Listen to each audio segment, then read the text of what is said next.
Mathis Gros, Yann Samuel, bonjour. Bonjour. On est là pour parler de votre dernier film, Yann, La guerre des Lulus, qui est une adaptation d'une bande dessinée jeunesse, une bande dessinée d'aventure. C'est un groupe de 4 gamins qui vivent une aventure absolument incroyable pendant la Grande Guerre, donc 14-18. Bienvenue à Valencourt, Ludwig. Je suis l'abbé Turpin. Et voici votre instituteur, Monsieur Letelier. Ludwig sera votre nouveau camarade. Je compte sur vous pour lui faire un bon accueil. Tu vas te faire plein de nouveaux amis. J'adorais l'idée de ces enfants qui sont des orphelins, donc comment s'ils ont rien, ils ont même pas de nom de famille, ils ont juste un prénom, c'est tout ce qu'ils ont dans la vie. Et ils découvrent un monde qui est en train de s'autodétruire alors que eux sont en pleine construction. Ils font exactement le chemin inverse du monde. Le monde est en train de... Et eux, ils sont... Voilà. Lucas. Lucien. Luigi. Et Ludwig. Des frères. Les Lulus. Tournez-moi, les gars! Ils m'oublient tout le temps. Comment Yann trouvait la cohérence du groupe? Bah ça, c'est effectivement, c'est le grand saut dans le vide. Déjà, pendant les rencontres, je les sens. Il y a un rapport qui s'installe. Je me dis, ah ben, lui, il est plus dans l'empathie, lui, il est plus dans ceci. Enfin, ils ont chacun leur qualité, donc déjà, je ressens ça. Et donc là, effectivement, on fait une réunion, on parle chacun de qui on est, de pourquoi le film nous intéresse, qu'est-ce que... La question, c'était nos points communs avec le personnage. Oui, c'est voilà. Pourquoi tu te sens proche du personnage, voilà. Et puis, bon, une fois qu'on a fait ce tour d'horizon, ils ont soif, donc je dis, bah allez, on va aller boire un coup, ils se lèvent, et là, je vois... des copains d'enfance, Ouais, quoi. c'est ça. Pour nous, en tant que comédiens, c'est important d'avoir des gens avec qui on a confiance. Ouais. Et ça s'est fait dès le début et ça nous a mis en confiance pour la suite. Tu es le Ducobu découvert par Elise Moon, Ducobu 3. 3, c'est ça. Tu m'avais promis que tu serais sérieux cette année. J'ai dit ça, moi? Ça devait être un autre du commu. Comment tu arrives sur ce projet? Est-ce que c'est Yann, c'est une rencontre?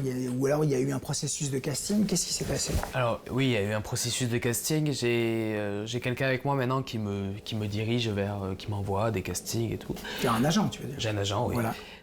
Après, il y a la directrice de casting, rappelle-moi son nom. Julie. Julie qui m'a rappelé, qui m'a recontacté. Donc après, à partir de là, j'ai appris un texte, j'ai appris le mauvais texte parce qu'on m'a envoyé pas le bon, on m'a piégé. Donc moi, je suis sorti de la première partie, je me disais c'est bon, je suis pas pris. On m'a pas donné le bon texte, j'ai dû apprendre un texte en 10 minutes, ça le fera pas. Et non, je suis sorti de là, on m'a appelé quoi, un mois après, même pas. Et puis après, tu as eu un casting, une session de travail avec Yann. C'est ça, j'ai eu un callback, donc je suis revenu. Yann était présent. Et là, on a fait quelque chose beaucoup plus autour de l'improvisation. Ouais. Il allait chercher les émotions, les rires, les pleurs, les hurlements. Tu as déjà goûté au vin de messe? Et pas qu'une fois. Mais c'est pas correct de boire le vin de messe. Qu'est-ce que tu crois?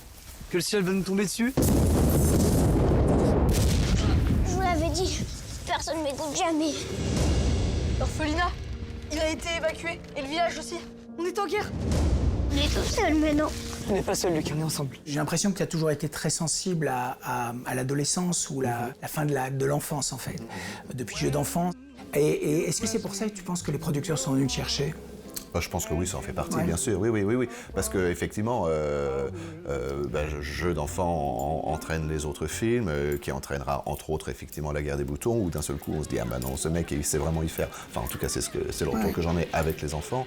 Alors le producteur est venu me chercher parce que ça faisait longtemps qu'il voulait bosser avec moi et moi avec lui. Et là j'ai été embarqué dans la magie de cette histoire qui est un vrai conte philosophique. Vous parlez français? On veut savoir qui tu es. Moi, c'est Luce. Ça fait de moi une Lulu. Bah, non. Faut qu'on s'organise. Qu'on trouve où aller, où dormir. Les Allemands sont partout dans le village. Faut qu'on aille en Suisse. Y a pas la guerre là-bas. Moi, c'est Moussa, grand pourfendeur des éléphants. On a marché jusqu'en Afrique. C'est vraiment un film d'aventure comme on n'en voit pas beaucoup par chez nous. C'est un budget quand même plus beaucoup, ouais, conséquent. Ouais. Ça a dû te prendre énormément de temps. Le tournage s'est déroulé sur 4 mois, parce que je voulais qu'il y ait 2 saisons dans le film, l'été, l'hiver. Et en plus, on a l'autre chose qui était importante pour moi, c'était tourner dans l'ordre chronologique. Et donc on a tourné de manière à ce que les enfants puissent être totalement en immersion et dans les sentiments. et dans les décors, parce qu'on fait appel à aucun écran vert, enfin tout ce qui est vu dans le film est réel. Ce qui est bien dans l'ordre chronologique qu'il a mis, c'est qu'on évolue en même temps que nos personnages.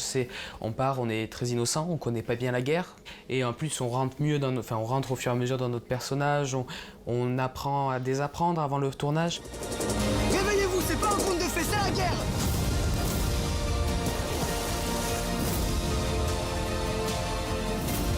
Pouvez-vous considérer que celui que vous estimez être votre ennemi pourrait devenir votre ami? Il y a toujours cette idée du conte qui rigue un peu chacun de tes films. Toujours, ouais. Est-ce que tu t'y retrouves complètement ici? Dans mon cœur, ça se bataille entre Jeux d'enfants et La guerre des Lulus. Mais ça se voit. Parce que vraiment, c'est vraiment deux films où je peux revendiquer chaque plan, chaque intention, chaque seconde qui est à l'écran ou dans nos oreilles.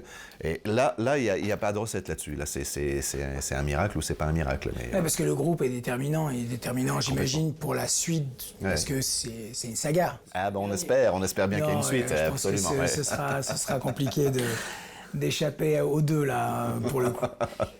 Eh ben, je vous souhaite bon vent au film. Pas de raison que ce soit pas un carton. Merci, monsieur. On l'espère. Merci beaucoup. Merci.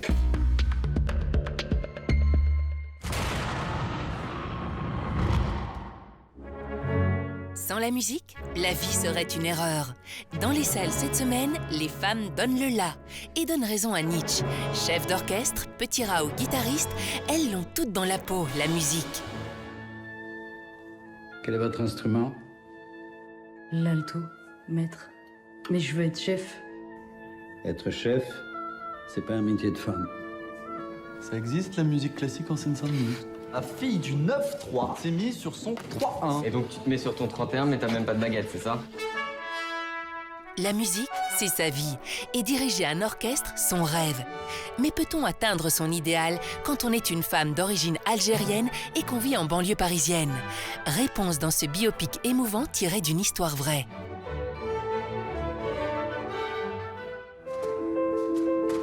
Il faut absolument que cette petite nénée entre dans l'école. Vous êtes le directeur de l'opéra, mais je suis la directrice de l'école de danse. Mettez-la en première position. Néné a 12 ans quand elle intègre le ballet de l'Opéra de Paris. Là-bas, elle va être bien. Non mais danseuse, c'est pas un métier. Mais la danse lui coule dans les veines depuis qu'elle est née.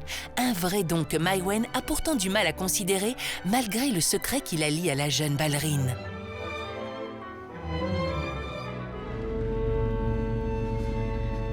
How's the writing going? Not so well. I keep hearing something. Do you ever find yourself overwhelmed by emotion? Yes. Yes, that does happen. Quand la fiction rejoint la réalité, elle permet à l'admirable Cate Blanchett de décrocher la Coupe Volpi de la meilleure interprétation féminine au Festival de Venise.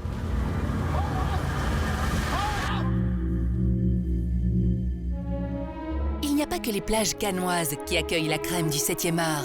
Du 27 janvier au 4 février, ce sont celles d'Ostende qui serviront de décor naturel à la 15e édition du Film Festival. L'occasion de découvrir le dernier Spielberg, mais aussi de Chapelle, de notre compatriote Dominique de Rudereux. Ou encore Bagdad Messi, un film belge qui met en scène un jeune garçon qui rêvait de devenir joueur de foot professionnel. Bon voyage!